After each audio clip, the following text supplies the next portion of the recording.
La segunda técnica que nosotros vamos a ver acá es la técnica del lavado de nitrógeno. En esta técnica, la persona va a inspirar o a respirar un gas libre de nitrógeno.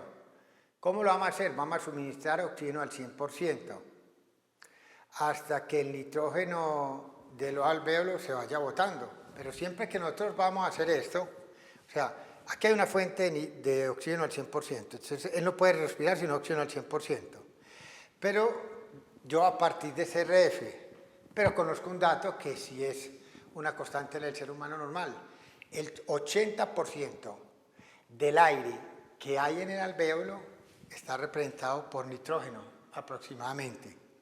Por lo tanto, cada vez que él tome O2, no va a tomar sino O2 puro, porque es al 100. No toma CO2 ni nitrógeno, y eso va a empezar a diluir este nitrógeno acá. Él cuando vaya a expirar, por acá esto no sale porque esto es una válvula unidireccional, sino que se ve obligado a seguir por acá. Por eso dice aquí, válvulas de una sola vía. Válvulas de una sola vía es que por acá entra el O2 al 100%, cuando él trata de hacer la expiración y el aire trata de devolverse por acá, no lo puede porque ahí sería bidireccional. Se ve obligado a seguir por esta vía. Cuando trata de volverse, también se cierra. Normalmente al principio este espirómetro está prelavado, pues se le lava totalmente el nitrógeno con oxígeno al 100%. Entonces queda libre de nitrógeno. O sea que inicialmente en este espirómetro, en este baque, en este recipiente, habrá una concentración de nitrógeno del 0%. ¿Qué voy a hacer entonces yo después? Yo simplemente pongo a este paciente a respirar y que empiece a hacer un lavado cada vez progresivo de nitrógeno. ¿Qué sigue lavar? Es como entrar y al botar el nitrógeno irlo sacando de los pulmones. Por eso se le ha dado el nombre como de técnica del lavado de nitrógeno. ¿Qué vamos a esperar acá? Pues bueno, uno de todas maneras nitrógeno tiene todavía en la sangre y algo de nitrógeno pasará a los alvéolos y prácticamente sería imposible uno decir que barrió totalmente el nitrógeno del cuerpo. Entonces, cuando esto, colocando un nitrómetro acá, mida una concentración de nitrógeno que sea más o menos del 2%, uno puede decir que el test se puede dar como concluido y terminarse ahí. ¿Qué es lo que tengo que saber yo? Que para uno averiguar, yo ya tengo acá cuánto volumen total recolecté. En este caso, en este ejemplo que ellos colocan 35.000 mililitros, que son 35 litros.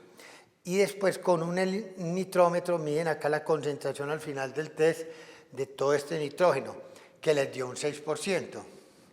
Entonces, simplemente la cantidad de nitrógeno va a ser igual a la concentración de nitrógeno que la tengo ahí al final por el volumen del bag que recolectó todo eso. La concentración de nitrógeno, entonces nosotros sabemos que la teníamos en un 6%. Entonces colocamos 0.06 por el volumen que hay en el recipiente después de acabado el test, que supuestamente es cuando esto mide el 2% de nitrógeno en la boquilla. Correcto, que es 35.000 mililitros. Y eso me va a dar a mí la cantidad de nitrógeno que existía ahí. Eso me da entonces a mí más o menos 2.100 mililitros. Póngale, 2.100 ml. Pero este no es el volumen residual, pues la capacidad residual funcional que fue cuando arrancó el paciente, sino que eso es el 80%, porque esta cantidad de nitrógeno, nosotros decíamos que representaba 2.100, representaba el 80% del volumen total de aire que tienen. Yo aquí con N averiguo el volumen que había total, pero únicamente de nitrógeno. Como el alveo no tiene nitrógeno, oxígeno, CO2 y vapor de agua, el 100%, que ya no es averiguar simplemente de ese aire alveolar cuánto contribuye únicamente el nitrógeno, cuánto será. Entonces, uno al resolver esto le da más o menos 2.625 mililitros. Y ese es el modo de funcionamiento de cómo se hace la técnica del lavado de nitrógeno.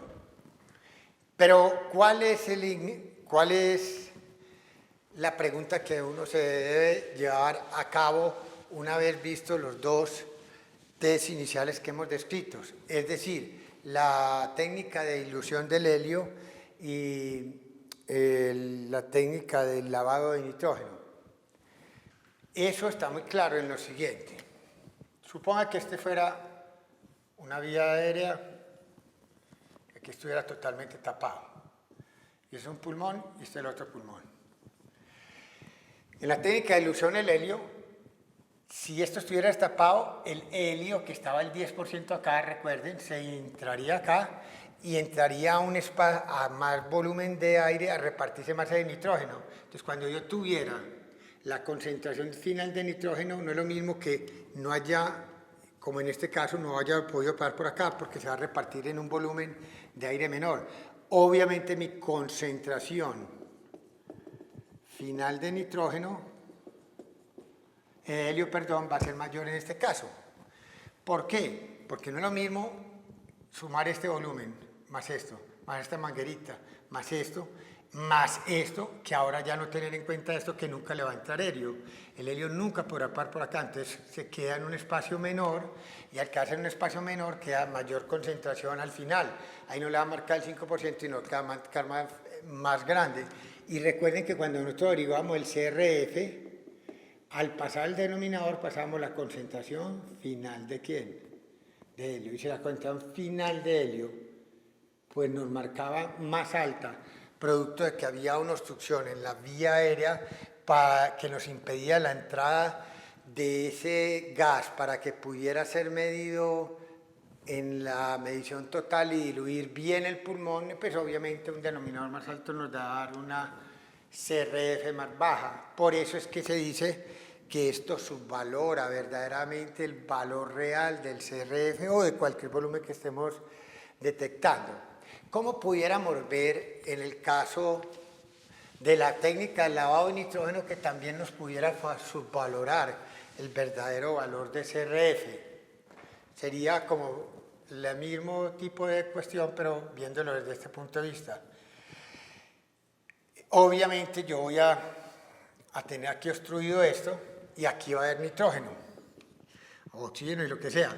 Pero cuando yo empiezo a lavar el nitrógeno y a recolectarlo en mi bag, aquí, pues obviamente como aquí va a haber un montón de aire que no va a participar en llenar a esto porque no puede traspasar esta obstrucción, los ml que yo recolecte acá van a ser menor. Y obviamente eso me va a afectar a mí la medición del volumen pulmonar que yo vaya a tener en cuenta. Voy a recolectar obviamente mucho menos volumen de nitrógeno, y si yo recolecto menos volumen de nitrógeno, pues obviamente al proyectarla un 100%, le va a dar una medición de usted de un CRF que obviamente le va a dar ¿qué? Menor.